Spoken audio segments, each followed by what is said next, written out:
Esta no es una presentación de libros, es una conversación, una charla, según me han informado.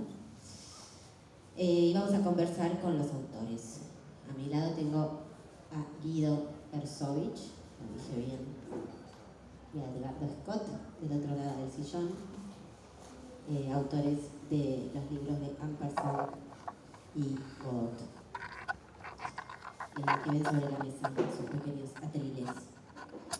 Voy a leer un fragmentito, unos 10 renglones que pude escribir luego de la lectura de los dos títulos, y después simplemente le voy a hacer algunas preguntas a los autores, y al final estábamos conversando de abrir y recibir algunas preguntas que le quieran hacer a ellos.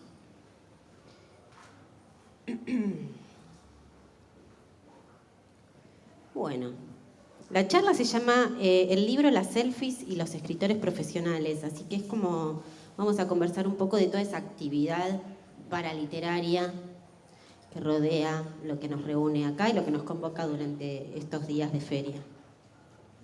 Los libros de Edgardo y Guido pueden leerse en espejo o como parte de un espectro de preocupaciones muy similares. Aunque escritor profesional se ajuste más a las condiciones del presente y Kant en el kiosco se remonte a la historia del libro en Argentina, ambos ensayos resuenan. A Edgardo y a Guido los ocupa no solo la literatura, sino lo que ella suscita, lo que motoriza, lo que promueve, lo que obtura, lo que genera. Piensan los dos en la literatura más allá de su confección, de su hechura, y también más allá de su lectura. Listo algunos de los temas que tocan los autores. Las condiciones materiales de producción, la materialidad y morfología del libro, su circulación, el posicionamiento y la pose autoral, los intereses editoriales de los grandes grupos y de los sellos independientes, las formas de adquisición, el valor simbólico y no simbólico del libro. Estas preocupaciones se enriedan para dibujar un quilombo arborescente. Lo que uno y otro título nos sugieren es que el dibujo de hoy y el de hace más de un siglo atrás pueden semejarse bastante, quizá demasiado. Bueno, arrancamos. Esto lo escribí ayer en el 24, así que me disculpan si hay algún error. Para empezar, quiero retomar un fragmento del discurso que ofreció Martín Cohen en la Feria del Libro en La Grande, en La Rural. Porque, ¿por qué no empezar con un pequeño robo? Él habló de ruido, del ruido entre mercado y literatura. Voy a citar: las fantasías de una fuera del mercado se revelan especialmente ilusas. No hay torre de marfil que aguante, y en vena netamente alteana cabe considerar que un lujo semejante solo podrían procurárselo los adinerados. Me gustaría preguntarles, simplemente para abrir, ¿qué los convocó a ambos a escribir sobre todos estos temas?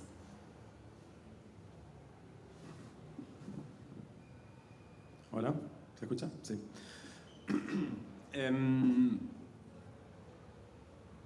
Creo que en mi caso fue... esto fue en su origen una tesis de doctorado hace muchos años y reescrito y reinvestigado con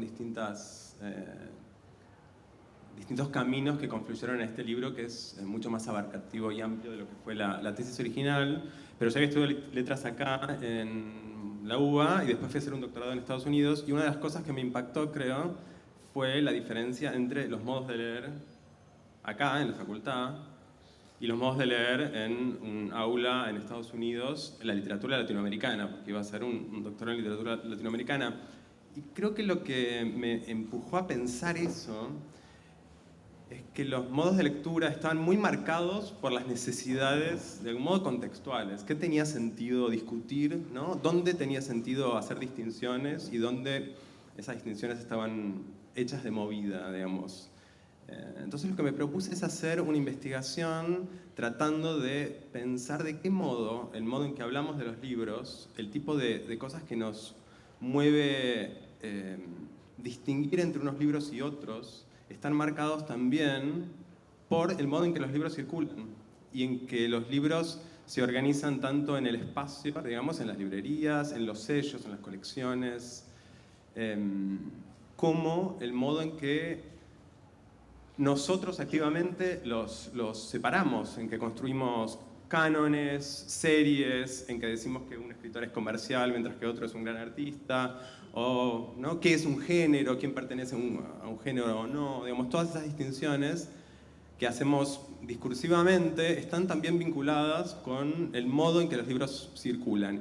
Entonces intenté hacer una historia de las transformaciones de la circulación de los libros y tratando de seguir cómo esas transformaciones estaban vinculadas a modos de hablar de los libros. Por ejemplo, al hecho sencillo de si había o no reseñas en los diarios y las revistas, ¿no? Que no siempre las hubo y no siempre fueron necesarias, y no siempre circularon del mismo modo y ciertamente no siempre observaron las mismas cosas en los libros mismos, ¿no? Y me parece que, digamos, habiendo terminado el libro, escribí un postfacio sobre el momento actual. O sea, pensé, cuando escribí el libro, pensé que estaba escribiendo un poco los orígenes de nuestro momento actual, ¿no? Al hablar de la masificación. Pero cuando lo terminé y me puse a pensar este postfacio, en realidad lo que me di cuenta es que estábamos cerrando, siento, un periodo de la circulación del libro, que uno podría decir que va, no sé, de los años 30, 40, con la creación de las grandes editoriales, que fueron las editoriales icónicas del boom, ¿no? Sudamericana, MC, etc. Como de ese periodo, de algún modo, en los 90, 2000, con la hiperconcentración, transnacionalización que ustedes conocen, con la proliferación de editoriales independientes y con la aparición de redes, internet, algoritmos, como otras formas de constituir series y grupos de libros y de públicos y otros modos de participar ciertamente, ¿no? del movimiento de la literatura, como que se puede pensar, creo, que hay un periodo que se está cerrando ahí, y creo que eso también me movió. Hola, buenas tardes. Sí, hay que leer el libro de Guido, es casi un imperativo para salir de la ignorancia y ver que las cosas no pasaron en un día, digamos. Yo lo empecé a escribir, creo, un poco lo digo en el prólogo de escritor profesional, porque veía que el otro libro que quería escribir, que era un libro más bien de crítica literaria, con un típico libro de crítica literaria de autor argentino, de escritor de ficciones argentino, que pasa revista a sus lecturas y entonces iba a escribir, supongo, sobre Gustavo Ferreira, sobre Marussa Di Giorgio, sobre qué sé yo, ¿no? Y me parece que este es como el hermano político, ¿no? Es decir, si el otro es como el hermano poético o el hermano estético, que espero escribir algún día, tal vez pensé que siempre es importante primero escribir desde dónde habla uno, ¿no? Desde qué posición habla uno, desde qué ética habla uno. Me parecía quizá necesario en este momento. Y entonces se fueron dando como temas, recién lo decía en una entrevista, como esos temas que son de sobremesa, de pasillo, de justamente como cuando uno se cruza acá y está 10 minutos charlando y dice, ¿leíste tal libro? Sí, viste que es malísimo, como esa cosa, ¿no? Como con muchos amigos y de ahí un poco salió, ¿no? Y como digo también en el prólogo, un día que me preguntaron esa bendita pregunta de qué es la escritura para vos, ¿no? Esas preguntas remanidas con que los periodistas a veces arman una nota. Y yo estaba muy enojado y entonces escribí el último texto, que sin embargo ahora, por lo que veo, es bastante así como beatífico respecto del primero. Me parecía como interesante poder pasar revista a estos cambios. Supongo que son cambios también de un modo de vida, de ciertos cambios de la industria literaria, o sea, todas esas cosas que me parece que, por eso decía en serio, se leen muy bien en Cante en el kiosco, en el libro de Guido. Y también de estos últimos, diría, 15 años, yo mi primera novela la publiqué en el 2008, un poco antes empecé con Alejandría, un poco antes quizá empecé como a circular en el campo, lo que llamamos el campo literario, y entonces estaba bueno también un poco ver estos últimos 20 años, qué cambios encontraba, qué había pasado con las mejores mentes de mi generación, ¿no? Y ver quién había engordado y quién no, y qué sé yo. Así que un poco salió de ahí. Yo no sé para qué traje preguntas anotadas si quiero preguntarles cosas sobre lo que dicen. Pero bueno, por definición uno podría pensar que la literatura es como esa zona donde no puede estar ausente la imaginación, el ejercicio de la imaginación. Sin embargo, en los dos textos se constata que esas imaginaciones están bien limitadas. Para hablar menos abstracto, ¿no? Mañana escribo un libro. Bueno, si yo quiero que ese libro llegue a lectores, el autor, la autora, la editorial tienen que hacer determinadas cosas para que ese libro, hay como una especie de crianza medio probada, para que ese texto llegue a la mayor cantidad de lectores. Y se comprueba una y otra vez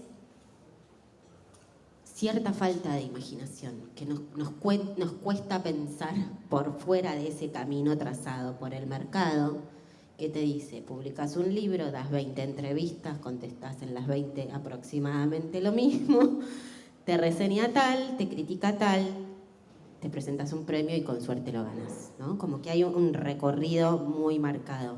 ¿Qué pasa? ¿Por qué estamos tan faltos de imaginación? ¿Qué pasa con la imaginación? ¿Y por qué nos cuesta tanto pensar por fuera de esas rutas? ¿Qué nos pasa a los argentinos? Sí, qué buena pregunta, Gacé. Sobre todo acá entre el público están dos grandes imaginadores como Diego Mucio y Gustavo Nielsen, ¿no? Es raro, pero supongo que no es en todos los casos así, sino también tiene que ver otra vez, con los libros que quizá tienen mayor visibilidad, con las tendencias, con las modas. También con un equívoco que yo escucho en el último tiempo, que es como si hoy la imaginación estuviera acotada a los géneros. Cuando digo los géneros es como si hoy el weird fiction o el fantasy o qué sé yo, eso fuera la imaginación, o sea, como escribir sobre un androide o sobre un auto que vuela, y no sobre lo que le pasa a un tipo de acá a la vuelta cuando vos lo dejás de ver, ¿no? Me parece que ahí hay un equívoco que finalmente tiene que ver con una negación del realismo. Es decir, creo que hay como una negación del realismo, un rechazo del realismo, un mal realismo también, y supongo que eso tiene que ver con una despolitización. Me parece como que es una época donde por un lado estamos recontra ideologizados todo el tiempo, cada uno milita su ideología al mango, sea el veganismo o lo que fuere, y odia a los que no son veganos, pero en realidad la política no le interesa, es decir, justamente no le interesa la cuestión un poco más comunitaria. Y para la imaginación hace falta esa, ¿no? Digo, cuando los grandes proyectos realistas, como podría ser Dickens o Balzac, por ejemplo, eran tipos de una inmensa imaginación. Y sin embargo era una literatura realista, pero todo eso era imaginación, ¿no? Entonces, supongo que va por ahí, ¿no? Sí, no sé. Por un lado me da la sensación de que, o sea, hay una relación más compleja entre limitaciones e imaginación, ¿no? Como la imaginación no es que surge en la ausencia de limitaciones, sino que aparece, ¿no? en esos momentos, o está vinculada directamente, ¿no? Sobre un poco las restricciones en todo sentido. Pero después está el componente ritualizante. A mí algo que me impactó mucho del libro de Edgardo es el modo en que él describe, ¿no? la ritualidad un poco del universo, ¿no? De la profesionalidad. Pensando sobre todo que creo que una de las paradojas es que es una ritualidad enorme, de un mundo que aparece como efectivamente muy repetido, como decís vos, ¿no? Escribís el libro, esperas tales reseñas, estás en tales notas, los periodistas no leyeron el libro, te preguntan siempre lo mismo, como, digamos, como algo del orden de la repetición, y la repetición incluso te invitan a tal festival, pasa exactamente lo mismo, ¿no? Como en un universo a la vez muy precario, donde lo que está en juego, en algún sentido, no es tanto, uno diría, ¿no? Quiero decir, no es que estamos hablando de estrellas de Hollywood, ¿no? Y no. Entonces, como esa... ¿No? Bueno, perdón, no quise ser ofensivo. Pero digo, la paradoja entre profesionalización y precarización de algún modo. Me pareció muy sorprendente, muy impactante en tu libro. No sé cómo la ves. No lo había pensado, pero sí, puede ser, ¿no? Como esa cosa que decís, levantá la cámara, ¿no? O Fogwill, que tenía esa muy buena, que decía, yo no sé por qué hacen tanto lío y no se ponen un corretaje de pañales, decía, ¿no? Como, y escriben tranquilos. Seguro, porque además recordemos que la tirada de estos libros tiene 1000 ejemplares, 1500 ejemplares, mientras que hoy Luis Miguel está acá nomás, ¿no? No sé si está hoy. ¿Cuánta gente lo va a ver a Luis Miguel, ¿no? O Martín Coan siempre decía, ¿no? En la cancha de Ferro entran 30.000 en cualquier partido. Es decir, la literatura finalmente se ha vuelto un espacio muy reducido, por lo menos la literatura argentina contemporánea acá, en ese sentido, ¿no? Con lo cual no se entiende por qué como tanta pretensión. Supongo que será por un aura de prestigio que todavía sobrevive o algo así, ¿no? Una aura burguesa de prestigio, pero es un poco injustificada, ¿no? Supongo que, quiero decir, son las condiciones mínimas de la visibilidad, como decís vos en el libro, ¿no? Que a mí ese capítulo en particular me pareció... hay un capítulo del libro de Edgardo dedicado a pensar la visibilidad. Él dice, es como la evolución de la publicidad, ¿no? Como, quiero decir, todo en última instancia redunda en el problema de la visibilidad, ¿no? Todos los diversos factores de la circulación, ¿no? De un escritor, y más de un escritor que de una obra, en última instancia redundan a cuestiones de visibilidad, incluso antes de que el escritor pueda publicar, ¿no? En el sentido de que para que te responda un mail, un editor, es necesario haber hecho, ¿no? Alguna forma, algún reclamo de visibilidad previo, ¿no? Un escritor también. ¿Cómo? Para que te responda un mail, un escritor también. También, probablemente. ¿Un qué? Un escritor, un escritore. Sí, un escritor de todos. Los interrumpo, se está armando una cosa medio Álvarez y Borges en el sillón. Es que nos Ubican queremos mucho. Álvarez y Nos Borges. queremos Sí, mucho. Se nota. Recojo un poco el guante con esto último que dijiste, Edgardo, dijiste algo así como, todavía se juega algo del orden del prestigio. Todavía, ¿no? Y te quería hacer una pregunta sobre la elección del título del libro, porque me gusta que elegiste el adjetivo profesional para acompañar a la palabra escritor. Y el uso común de profesional, de ese adjetivo, es básicamente lo opuesto a lo que luego le adjudicás al escritor, ¿no? Y generás ahí un conflicto, un ruido. Por ejemplo, decís que el escritor profesional lee poco y mal, o directamente no lee, cuando en nuestro uso común alguien profesional se compromete con su profesión, con su actividad, la toma en serio, se actualiza, se forma entre colegas, tiene una dimensión colectiva y social de formación y no permite que su capital de conocimiento envejezca. ¿Todo eso lo dice quién? En el uso común, cuando alguien dice, no, te recomiendo a tal abogado, sí, te recomiendo a tal dentista, es un buen profesional. Bueno, cuando uno lee escritor profesional, los invito a leerlo, por supuesto, a reírse un poco de los escritores profesionales y de uno mismo, porque creo que no hay nadie que zafe de la descripción que haces. Nada, me gusta mucho como ese conflicto que armas entre escritor y profesional, ¿no? ¿Qué pensás que lo acucia, qué pensás que lo persigue al escritor para caer en ese lugar ciertamente penoso que haces, ¿no? Como...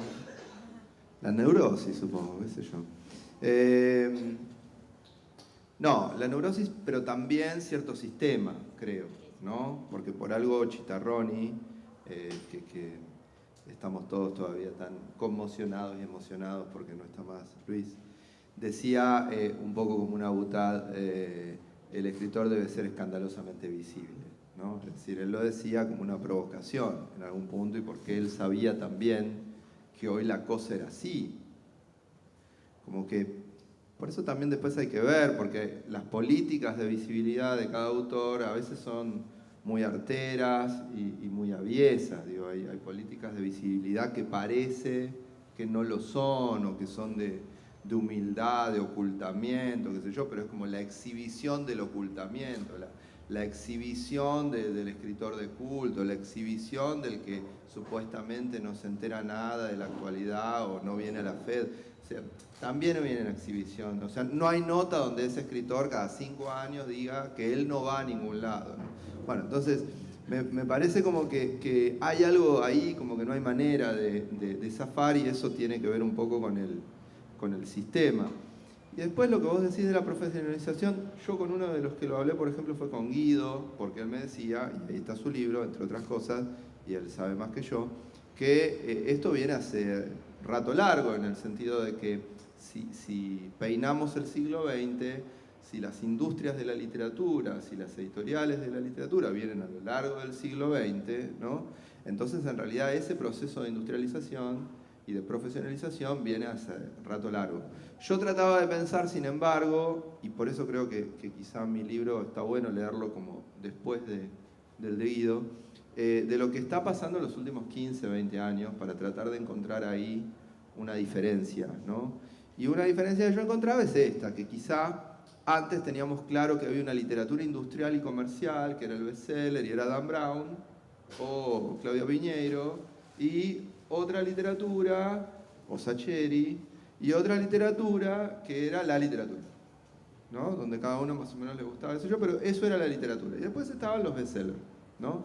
Y a mí me parece que en estos últimos 15 o 20 años se armó una nueva literatura que parece que es literatura, pero que en realidad es literatura comercial, incluso yo me atrevería a decir peor que la literatura comercial, porque se pretende un poco mejor, ¿no? Se pretende, y en general enarbola causas, otra vez, ideológicas, de agenda o qué sé yo, pero a nivel literario es pobrísimo, porque muchas veces tipos como Dan Brown tenían algún tipo de oficio, o te enterabas muchas cosas del Museo du Louvre. En cambio, en este caso, nada, digamos, ¿no? Entonces, esa tercera franja, yo creo que es de los últimos 20 años, yo creo que tiene bastante que ver con la aparición de las nuevas tecnologías, del cambio de época, y bla, bla, bla. ¿Puedo agregar a eso algo? Me parece, o sea, estoy totalmente de acuerdo con lo que decís, y agregaría que otro elemento extra que se ha transformado es que ahora el escritor tiene que, digamos, hace 100 años, ¿no?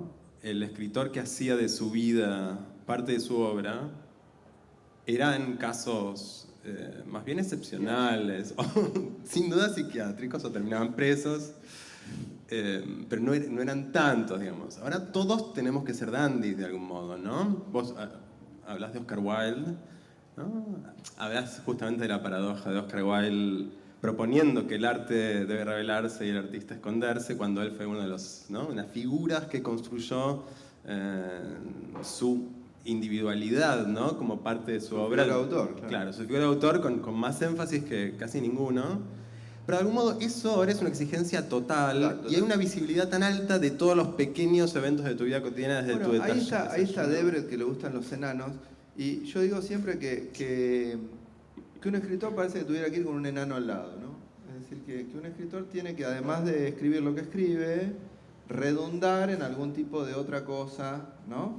Como si Hemingway anduviera siempre con la escopeta, de algún modo, ¿no? Para hacernos ver de que él caza elefantes o qué sé yo. Sí, en el caso de las chicas que escribimos, chicas, señoras. Señora. Señora. Es importante si tuvimos hijos, si no tuvimos, Claro, por qué, claro, sí, si sí. fueron 3, si fueron 4, si es 0, Sí. por qué. Bueno, Pero vos sentís la exigencia, la demanda de algún modo de convertir tu vida en, ¿no? En parte del contenido que ofreces a tus lectores en tus redes, etcétera. no, mis redes no las utilizo profesionalmente. O sea, comparto las pelotudeces que me preguntan, pero puedo estar tuiteando de que ayer choqué, de que mi gata hace lío y qué sé yo, pero no. Trato de que no sea parte de la maquinaria de lo que a mí me va a construir como algo. Para mí la construcción está en la historia que yo cuento, ¿no? Después, no sé, como a Mariana Enríquez, en 8 de cada 10 entrevistas le preguntan por qué no tuvo hijos. No sé si es importante, ¿no? O sea, ¿para qué discutimos tanto si al final sí es importante, ¿no? Como, tengo una pregunta para vos. Y esto me interesa particularmente. Hay un capítulo en el que te explayás sobre el bombo y el brulote, me encantó ese título, en donde de alguna forma reseña y crítica aparecen como movimientos contrarios o casi. Hablas también de camarillas, de amiguismos y enemiguismos en su dimensión histórica. Llamativo, porque uno lee que vos describís cosas de hace un siglo y son lo mismo que hoy, pero sin Twitter, ¿no? Sí. Me gustaría que nos cuentes cuánto todo ese flujo de intereses afecta a la generación, a una generación. ¿Cómo advertís que ha sido y es el vínculo entre contemporáneos? ¿Qué se juega en el bombo y el brulote cuando todo está asignado por la competencia? Cuando la época... A mí no me gusta usar tanto la época porque siento que es algo como muy, muy laxo. Siento que la época es la ideología, es el sistema, ¿no? Eso. Bueno, la reseña vive un poco bajo sospecha desde el comienzo de los tiempos, ¿no? Se asume que en la reseña juegan 18 millones de cosas que no tienen que ver con la opinión desapasionada del que la escribe, estricta, sobre aquel que es reseñado, ¿no? Esto es desde siempre.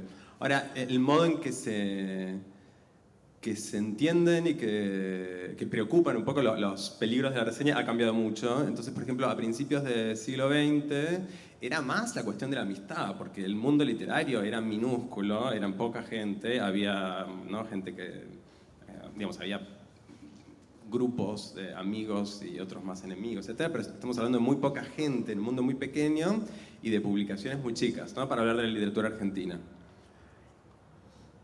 Y había una sensación de que la literatura era invisible y que nadie la leía, porque efectivamente era así, ¿no? Y mientras, por lo menos en el ámbito de la literatura culta, digamos, ¿no? Y fuera de eso había un universo de publicaciones populares, algunas muy exitosas en las primeras décadas del siglo XX, que no reseñaba a nadie, que funcionaban de otro modo, ¿no? Lo que empieza a pasar, entonces hay un discurso muy fuerte de, bueno, hay que reseñar y hay que ser generoso, hay que ser indulgente, porque tenemos muy poca literatura y hay que promover la literatura argentina. Para que la literatura argentina algún día pueda compararse a la literatura europea, tenemos que ser amables con ella, promoverla, hablar finalmente bien incluso de los libros que no nos gustan y en todo caso sugerirle a los escritores modos de perfeccionar la identidad nacional y modos de desligarse de sus influencias extranjeras, ¿no? Esas ¿Qué son un poco años los esto? dos. ¿En lo de 20? Sí, ponele, ¿no? De principios del siglo hasta Fue la los reforma 30. universitaria, por ahí. Por ahí, en esa época, ¿no? Y lo que empieza a pasar después es que empieza a haber tantos libros, ¿no? Se amplía, aparecen estas editoriales muy monstruo que empiezan a hacer publicidad en los medios. La reseña crece un poco en los medios en la medida en que crece la publicidad, porque los suplementos son espacios publicitarios, ¿no? Y entre los avisos se meten reseñas, ¿no? Entonces hay una relación entre la reseña y el aviso publicitario de interdependencia, y ahí el peligro es, bueno, pero esto finalmente es las empresas ponen publicidad y por lo tanto los suplementos reseñan los libros de las editoriales positivamente. Eso no estaba en 1900, ¿no? Bueno, pero ya en Las ilusiones perdidas de Balzac está un poco. Bueno, es ¿no? que el medio francés totalmente, ¿no? ¿No? Esto ocurre antes, ¿no? Sí, totalmente, totalmente. La pregunta es qué pasa con la reseña hoy, ¿no? Quiero decir, porque para mí una de las cosas sensibles del cambio que estamos viviendo es que en esta época un poco del libro masivo hay espacios muy heterogéneos como son las librerías, como son también los sellos, ¿no? Mucho más heterogéneos de lo que habían sido antes. Entonces mezclan públicos y obras muy diferentes, en principio, mucho más diferentes. Pero porque ahí confluimos un poquito, si me deja. Que hay un artículo que puse en Escritor Profesional, que en general lo que viene pasando también, que todo el mundo se engancha un poco con lo del escritor profesional y hay un resto de artículos que hay en el libro, pero uno es sobre la crítica literaria y sobre las lecturas, y lo que yo ahí ponía también es que todo eso es así, pero aún así podés leer algo, ¿no? En el sentido mayor de la palabra.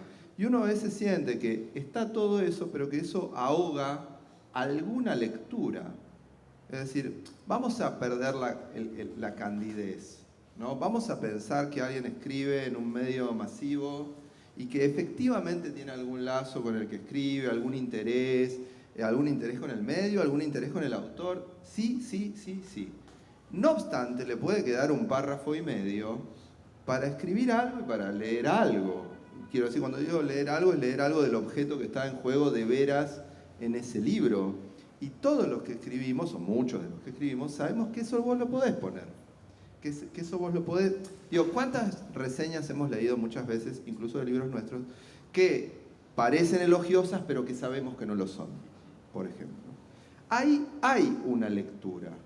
Entonces yo digo, también tiene que ver como con una ética de los que leen, donde quizá también tenemos un problema serio de lectura, donde que una reseña puede ser promoción del libro, pero eso es seguro, pero solo eso, no puede además de promocionarlo, leer, que una reseña quiera hacerse amigo de ese autor, ok, pero solo eso, no puede además leerlo. El problema me parece que es un poco también que lo que carece muchas veces hoy la reseña es algún tipo de lectura de eso, ¿no? Donde se nota el marxismo del autor, el psicoanálisis del autor, el estructuralismo del autor, qué sé yo, algo, ¿no? Hablando del marxismo del autor, yo diría que una forma de mirar, porque esto ya ocurre mucho menos, sería decir que el motor de la historia literaria es la lucha de los públicos, ¿no? Y que lo que falta de algún modo... Es Balzócalo, sí, si estuviéramos en Crónica. Y que lo que de algún modo... Si falta motivación para hacer eso, también tiene que ver con que no hay que hacer ese tipo de distinciones entre públicos. Es decir, este libro es para esta gente, nosotros somos estos y no somos aquellos. Pero uno podría decir, si tenemos una literatura mala, es porque leemos mal. Quiero decir, lo que decía Borges, de si me dicen cómo vamos a leer en 60 años, yo les digo cómo va a ser la literatura en 60 años.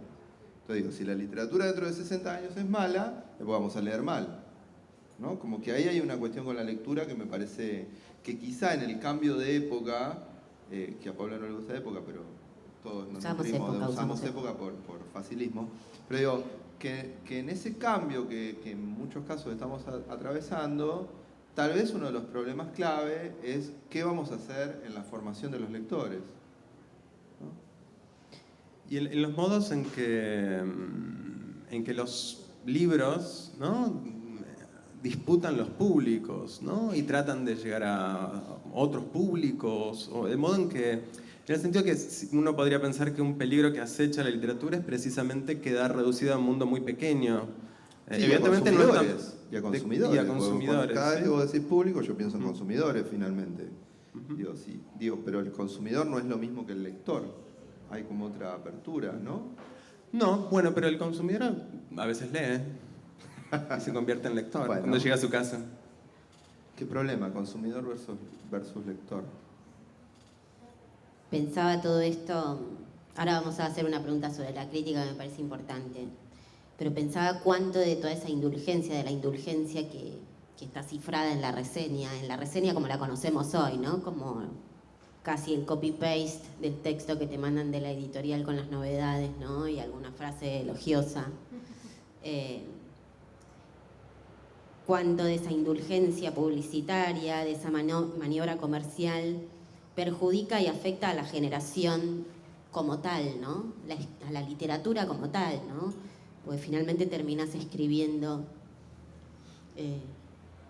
casi para la reseña, ¿no? Casi para la maniobra comercial. Bueno, ambos indagan en las formas de lectura. Edgardo asegura, más adelante que el fragmento de escritor profesional, que ya no hay críticos útiles lo pones entre comillas, que también me parece interesante, a las letras, útiles a las letras, y que para tales fines se necesitaría la ruptura de lazos entre la crítica y el periodismo. Y Guido cita a Adolfo Prieto, que escribe, citás: no estamos bien educados para esa crítica que juzga honradamente, guía, enseña y separa lo apócrifo de lo verdadero. Y suma que la figura del crítico auténtico era aquel a quien la comunidad había investido de una autoridad pedagógica equidistante. Bueno, la crítica en estado crítico, ¿qué pasa ahí? ¿Qué pasa hoy? ¿Y qué va a pasar? darle vos que sos más. Yo creo que es eso, ¿no? O sea, una de mis sensaciones en relación al momento actual es que para poner a circular los libros en los años 50, 60, 70, 80, había que hablar de ellos, ¿no? Necesariamente había que construir un discurso. Sí. Para empezar había que leerlos en una medida mayor quizás. No podemos estar seguros de que todos los reseñistas leían los libros.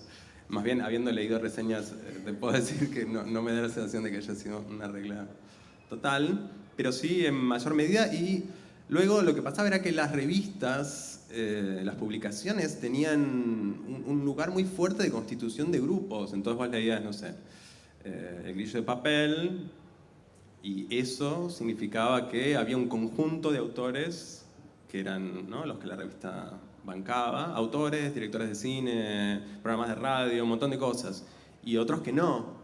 Y por lo tanto, con cada nuevo libro había que ver si era de los nuestros o no era de los nuestros. Y eso se ve muy claro en las reseñas, ¿no? Una cuestión de trazado de líneas, de construcción de series, que es fundamental.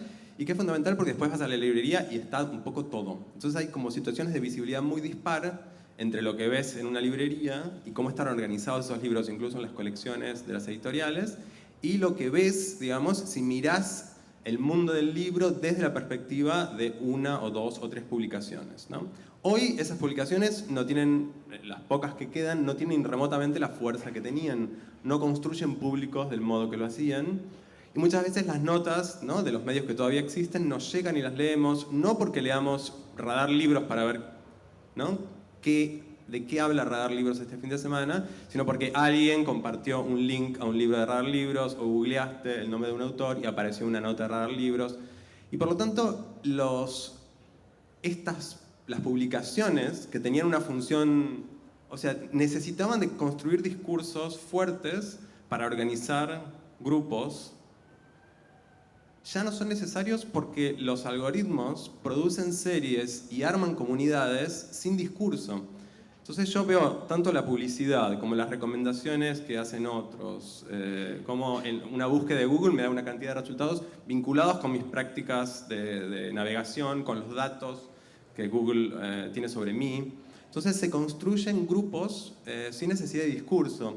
Y eso, por lo tanto, debilita, me parece, la sofisticación, el interés del discurso crítico y el debate en general. Es menos necesario, es en buena medida prescindible para que la circulación de los libros ocurra, ¿no? Frente a un mundo como el mundo del libro moderno, digamos, donde estos discursos, estos espacios eran centrales, ¿no?, eran necesarios para que el libro circulara y por lo tanto se sacaban chispas mucho más a menudo. Me acuerdo de una profesora un día, no me acuerdo en qué universidad, me decía, bueno, qué interesante porque vos reintroducís la cuestión de valor, me decía, ¿no? Es decir, como si en algún punto hubiera estado ya abandonada, vos sabrás más, la noción de valor. Es decir, la noción de valor es decir, bueno, este libro es bueno, malo, más o menos, qué sé yo, ¿no? Como si hubiera algo de la crítica académica, qué sé yo, de los últimos 30 años, que un poco se fue yendo de la noción de valor, ¿no? Y sin embargo yo pensaba como que, en relación a lo que vos decís, antes había un crítico, o dos o tres, no importa, algunos críticos, a los cuales después los lectores seguían, de algún modo, ¿no? Y hoy yo diría, es casi al revés, es decir, porque hay un montón de consumidores, tomando lo tuyo, ¿no?, o de usuarios, como pasa en Airbnb o otras plataformas, que hacen comentarios sobre ese libro o en sus redes sociales, y entonces eso significa que ese libro, en tanto producto, ha circulado, se ha vendido. Al revés, es como si la crítica viniera a la saga y en general dijera lo mismo que todos esos consumidores. Que en general además es lo mismo que dice la contratapa, es lo mismo que dice la solapa, es lo mismo que dice el propio autor, ¿no? Es decir, y ahí es donde insisto en esta idea de que entonces nadie leyó, porque la idea es que la lectura es algo personal, y lo que a mí me hace evocar un libro es otro libro que probablemente no sea el mismo que te hace evocar a vos, o sí, y entonces decimos, ya nos empezamos a poner de acuerdo, porque decimos, bueno, leemos este libro y me hace acordar a Pizarnik, y este libro me hace acordar, ¿no? como armamos una tradición y qué sé yo, pero también ahí hay matices, porque vos decís, a mí me hace acordar a tal y esto no, esto es nuevo. Entonces, esa idea de que la crítica va un poco a la saga, sigue habiendo, por supuesto, siempre grandes lectores, pero es cierto que no tienen como jerarquía, es decir, no tienen como esa preponderancia, no tienen esa influencia, quizá, ¿no? La influencia está diseminada en todos esos otros usuarios que finalmente instalan un libro, y si quizá, como pasa últimamente, me acuerdo así conocí a Ezequiel Bachler, que es un gran lector, pegándole a un libro que no voy a nombrar, pero digo, ese libro estaba recontra instalado, a todos había vendido un montón, y la voz de él queda como un llanto en el desierto, diciendo el emperador va desnudo, ¿no? Sí, cuando aparece esa voz solitaria, ya a lo lejos. Y encima le dicen, no, es un resentido, es un Exactamente. rencoroso, qué sé yo. No, y es el único que lo leyó. Sí, quizá, ¿no? eso iba a decir, que esa voz solitaria en el fondo, ese ruidito de fondo es un llanto, es un resentimiento, es una envidia, se lo aplaca, es un asunto de camarilla. Retomando un poco, creo que me quedé sin preguntas, retomando un poco todo lo que decían antes, hay un lugar donde circula la crítica y circula la crítica en ojo del lector común, lo voy a poner entre comillas porque es horrible decir lector común. Y una amiga me presentó a una plataforma que se llama Goodreads, no sé si la vieron, y me obligó a que me inscribiera como autora. Entonces vos pones, bueno, hola, yo soy Paula Puebla, pones una fotito y pones los libros que escribiste, y es como una especie de Facebook solo para lectores. Y bueno, quedó ahí, en mi usuario, en mi computadora, logueado. Y el otro día dije, ay, a ver, me acordé. Y uno puede entrar a leer los comentarios que hacen lectores que no son ni periodistas, ni críticos, ni nada. Como Goodreads, digamos. Eso.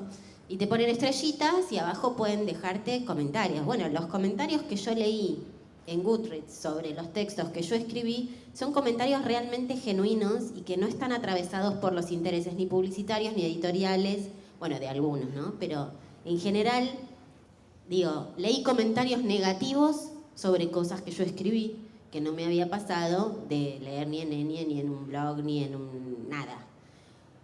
Y me pareció, obviamente, el primer sentimiento es de dolor y después decir, che, pero está bien esto que leyó esta persona acá, ¿no? Y es en un lugar como súper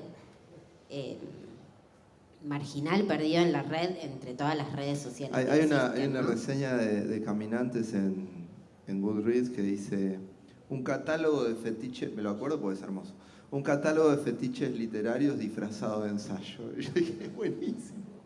Lo voy a poner como, claro, lo decía negativamente, yo digo, pero está muy bien. Es eso, lo voy a poner en contratapa de la próxima, una tapa en contra. Sí, igual, Paula, eso que vos decís también nos lleva como a esta cuestión de que quizá, y vinculado al libro de Guido, hay una cuestión con la masividad. Porque ese tipo de clubes de lectura bueno, Goodreads es un poco más, es masivo, ¿no? Pero masivo hasta ahí. Digo, es esa clase de embudos de conversión, ¿no? Donde en realidad son comunidades chicas y donde no dejamos de estar como en un gueto, ¿no? O sea, que creo que es una condición de la cultura de esta época. Todos vivimos en distintos guetos y todos pensamos que lo más importante son esos guetos y todos pensamos que la vida termina ahí y entonces nos olvidamos que en realidad después hay 100.000 guetos alrededor, ¿no? Que quizá, de algún modo, el siglo XX, ¿no? Pienso en Palacios Plebeyos de Kosarinski, en la idea de la invención del cine como el palacio plebeyo, ¿no? Donde se iba no solo a educar, sino donde las masas iban a ser educadas en el goce estético y en el mejor goce estético, ¿no? Llegar a eso, y no que fuera de una élite el goce estético, es esa especie de ilusión del siglo XX, hoy queda absolutamente, ¿no? Como olvidada. Es decir, nadie pretendería nunca que la masividad tuviera algún valor. Es decir, lo que en todo caso, que quizá en la música pasa lo mismo, es decir, la canción que escuchan todos va a ser horrible. ¿Está bien? Ahora, quizá la canción que escuchan 4 va a estar buenísima. Y eso me parece evidentemente muy injusto para ese concepto viejo que era el pueblo, ¿no? Es muy pobre, porque yo Pobrísimo, creo que, por supuesto, claro. puede haber... Pobrísimo, claro. Esa es Habría que reponerse, ¿no? Quiero Como decir, esa lectura... finalmente cuando, no sé, revista Noticias, fines de los 80, ponía colección de música clásica, y entonces en cualquier biblioteca, discoteca de clase baja argentina, tenían a Haydn y a Brahms y a qué sé yo, bueno, eso era pretencioso, era iluso, bueno, ok, pero alguien escuchaba, un nene ahí escuchaba un domingo a la mañana a Donizetti. Eso ya no va a pasar más, digamos, ¿no? Porque en realidad lo que va a ser masivo, pensemos en una serie masiva de Netflix, es una poronga, digamos, ¿no? En general, perdón y con disculpas, ¿no? El término falocentrista. En términos falocentristas, Amonestable. absolutamente, incluso del conurbano. ¿Guido?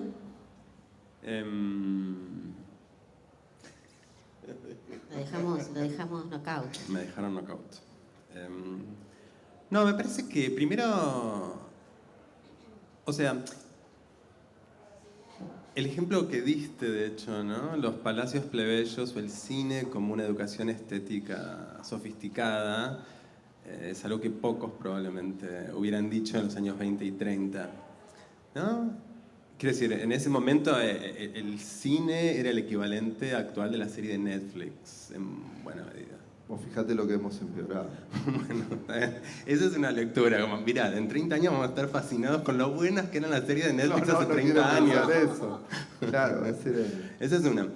Otra, ¿no? Es pensar que de algún modo lo que entendemos por educación estética se transforma enormemente, ¿no? Y que logramos ver en esas películas que en el momento parecían como lo más kitsch y espantoso, ¿no? Como un acto de violencia sobre la sensibilidad de los habitantes urbanos, una cantidad de instrumentos narrativos, de formas de pensar con imagen que en ese momento no eran visibles y que generaron muchísimas cosas. Y del mismo modo uno puede pensar que, no sé, el hip hop actual, el trap, no sé, todas las formas culturales, ¿no? Más de moda hoy tienen una sofisticación que pasa por otro lado. Y me parece que no es difícil verlo así en alguna medida. A nivel de la forma, si yo soy optimista a ese nivel, ¿no? En el sentido que me parece que hay enorme sofisticación en la cultura pop. Lo que es, ¿Actual? sí. Bueno. Polémico. Lo que sí hay es una mega industria brutal, ¿no? Y que coloniza cada vez más la circulación y las formas de existencia. Digo, así como no todo tiempo pasado fue mejor, ¿no? Que ese sería el adagio del viejo choto, en el cual me voy convirtiendo, pero también hay épocas mejores. Yo me digo en el sentido con los griegos, por ejemplo, ¿no? Yo soy muy fan de la literatura de los griegos. Digamos. Yo no sé si escribimos mejor que los griegos. No hay que enojarse, ¿no? Quiero decir, si yo no escribo mejor que alguno de los tantos poetas que armaron los mitos griegos, del que inventó a Perseo. Pensemos que vos y yo no escribimos mejor que el que inventó a Perseo, ¿no? No hay que enojarse, ¿no? Es decir, ellos escribieron mejor. Y quizá en 2000 años escriban mejor que hoy o vuelvan a escribir como los griegos. Quiero decir, hay algo de esa idea de que como sabemos que el progreso humano es una mentira, eso significa que entonces cada época asume su riesgo y hay épocas mejores que otras y hay épocas más libres que otras, ¿no? Y a bancársela, ¿no? Pero creo que también es cierto que cada época encuentra en las épocas pasadas lo que les sirve y lo que puede valorar. Digamos, no pasó 18 millones de veces, ¿no? Claro. Que algo que parecía completamente Eso es la olvidado o despreciado, ¿no? No, claro, es el funcionamiento de la tradición un poco. Bueno, o los organizadores están buscando una pelota invisible o se nos está acabando el tiempo porque me hicieron este gestito. Así que si alguien quiere hacer una pregunta, este es un gran momento y si no, los agarran a los autores cuando terminamos, en el pasillo acá. Bueno. Los dejamos mudos. Esto Sí. es... no obstante, vayan a comprar los libros. Sí, vayan a pasear. Y saquen show- fotos y the show postéenlas must en go on. Instagram. Sí, sí. El de Paula, el de Guido. Bueno, muchas gracias por estar acá.